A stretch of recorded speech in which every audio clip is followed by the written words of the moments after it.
Hi, guys.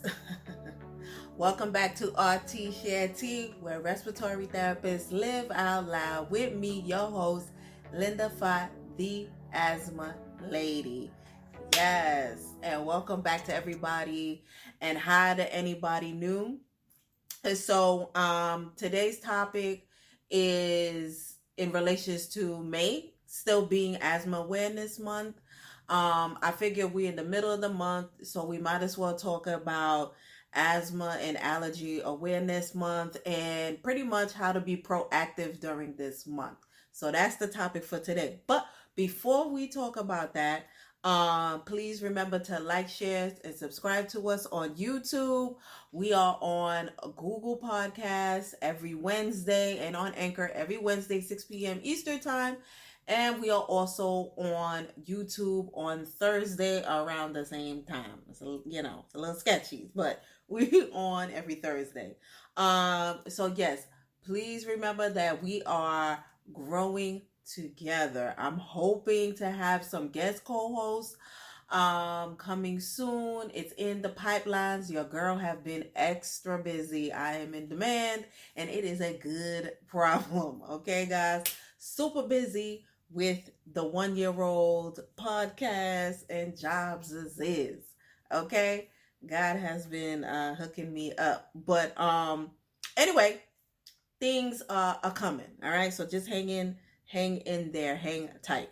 All right, so Asthma Awareness Month, right? Okay, so asthma awareness, well, actually, it's Asthma and Allergy National Asthma and Allergy Awareness Month. And it started in 1984 from the Asthma and Allergy Foundation of America organization, right? So, did I say that right? Yes, I did. Asthma and Allergy Foundation of America. There's so many organizations out there. I start to get them confused from time to time, but that is the one.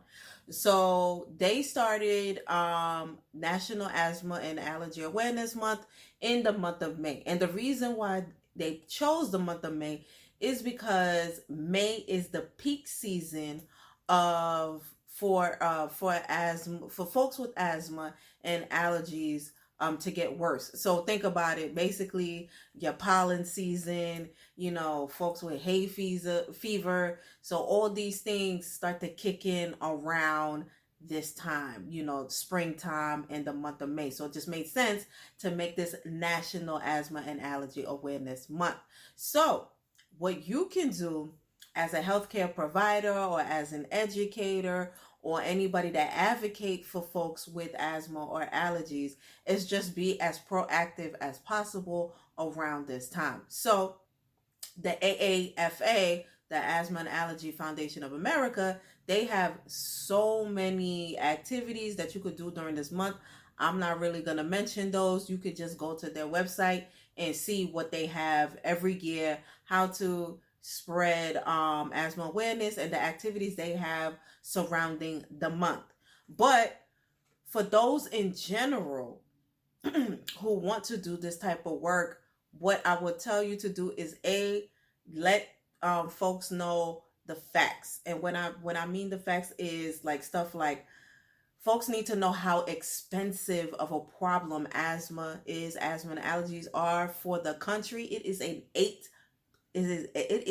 $80 billion problem for the country because folks go to the emergency room unnecessarily for asthma exacerbations when asthma can be controlled. It can be controlled with the right treatment plan, providers, the right medication, and it could be self-managed. And these are the things that we want to educate patients on, and folks that take care of those with asthma and parents of kids with asthma, right?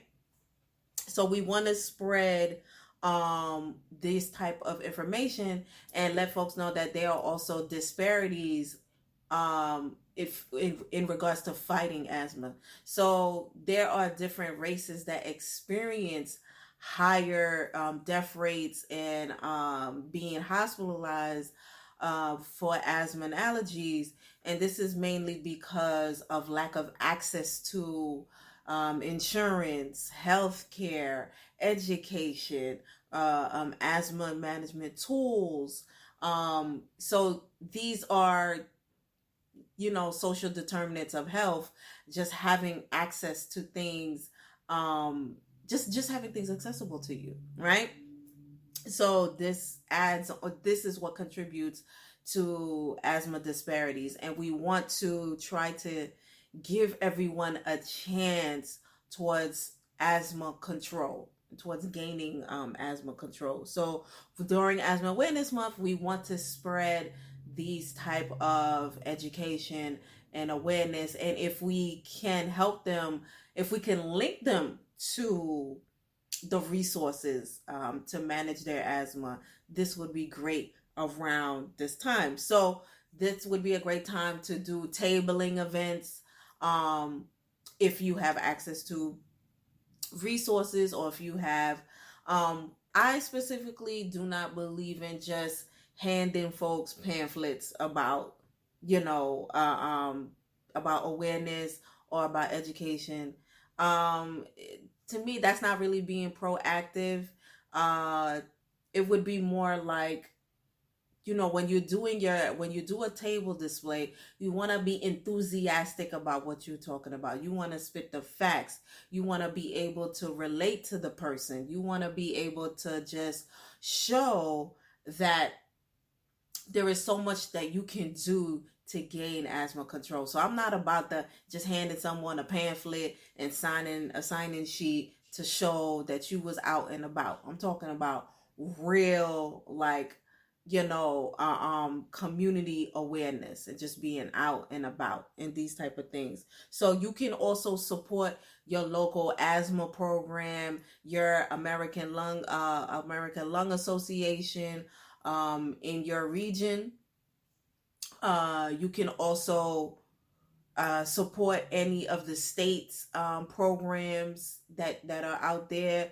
You can support any bills that they have, governmental bills that they have in supporting asthma education bills. And I just lost my train of thought, I'm sorry guys.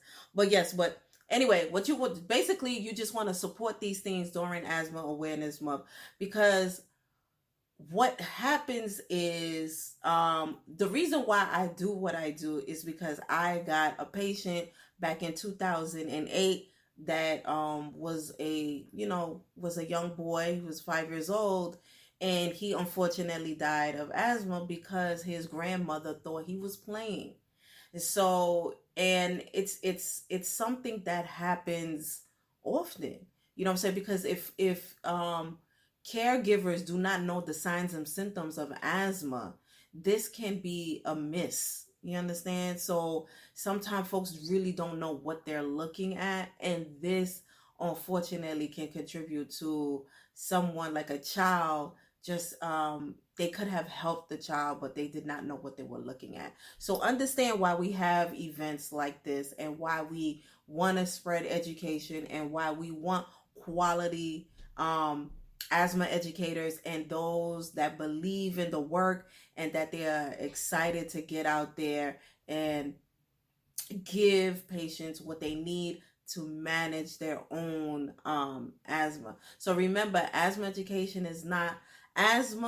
management is not about being perfect. It's really about moving towards progress. So it's just getting from, I say, not from A to Z. Okay, we're not Amazon. All right, I'm talking about going from 8.1 to 8.2 to 8.3, and then eventually, if everything goes well, we will get to B.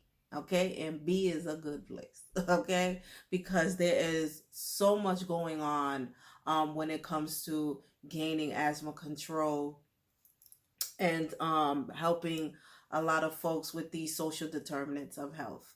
All right, guys. So thank you so much for listening. And before we go, I just want to mention that on Saturday, May 21st, Saturday, May 21st, that we have access to 8 CEUs for those that need for PFT and or asthma with QHCseminars.com. So I will be speaking on May 21st. That's a Saturday. Get your 8 CEUs from home for a good price for $109.99. You go to www.solutionsx2.com. Once again, that's www.solutions, one word, x2.com, or you could go to qhcseminars.com and it will lead you to the seminar. Your girl, like I said, is in demand and she is busy, and I love doing this type of work. So if I can help anyone get on this path, I'm all for it. All right, guys. So, and please remember to like, share, and subscribe our content. Like I said, if it helps anyone, if you think this will help anybody, please just share it. All right, guys. So thank you. Sharing is caring. And thank you so much for listening. I hope I helped somebody here today. And remember to invest in yourself and to only compete with yesterday's version of you. Thank you, everybody, and see you next week.